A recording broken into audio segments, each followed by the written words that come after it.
കഴിഞ്ഞ ദിവസം ഹിമാചൽ പ്രദേശിലെ ഷിംലയിൽ സജൌലി മസ്ജിദിന്റെ അനധികൃത നിർമ്മാണം പൊളിച്ചു നീക്കണമെന്ന് ആവശ്യപ്പെട്ടുകൊണ്ട് ഹിന്ദുക്കൾ തെരുവിലിറങ്ങുന്നതിന് തൊട്ടു പിന്നാലെ മസ്ജിദ് പൊളിച്ചു നീക്കുവാനുള്ള ഒരു ഉത്തരവ് കോർപ്പറേഷൻ നൽകുകയും തങ്ങൾ തന്നെ പൊളിച്ചുകൊള്ളാമെന്ന് മുസ്ലിം സംഘടനകൾ പറയുകയും ചെയ്തതുകൊണ്ട് പ്രതിഷേധം അവസാനിച്ചിട്ടില്ല. ഇന്നും വിശ്വഹിന്ദു പരിഷത്ത് ബന്ദാഹ്വാനം നൽകിയിരുന്നു. വിവിധ ഹൈന്ദവ സംഘടനകളുടെ നേതൃത്വത്തിൽ ഹിമാചൽ പ്രദേശിലെങ്ങും വലിയ രീതിയിലുള്ള പ്രതിഷേധ പ്രകടനങ്ങൾ നടക്കുന്നു. മാർക്കറ്റുകൾ അടയ്ക്കുന്നു.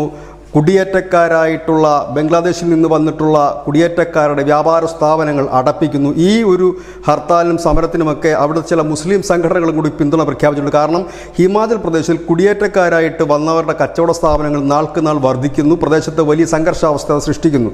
ആസാമിന് തൊട്ടു പിന്നാലെ ഇപ്പോൾ ഹിമാചൽ പ്രദേശിലും ബംഗ്ലാദേശികളായ കുടിയേറ്റക്കാരെ അടിച്ചിറക്കുന്ന അവസ്ഥയിലേക്ക് ജനം തെരുവിലേക്ക് ഇറങ്ങുന്നു. അത് വലിയൊരു സംഘർഷാവസ്ഥയിലേക്ക് നീങ്ങുന്നു എന്ന് തന്നെയാണ് ഇപ്പോൾ നൽകാൻ കഴിയുന്ന ഏറ്റവും പ്രധാനപ്പെട്ട വാർത്ത.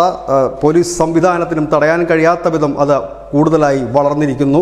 ആസാമിൽ നമ്മളിത് കണ്ടതാണ്. അവിടുത്തെ ബംഗ്ലാദേശികളായ കുടിയേറ്റ കച്ചവടക്കാരുടെ കച്ചവടം അവിടുത്തെ ജനം പൂട്ടിച്ചു.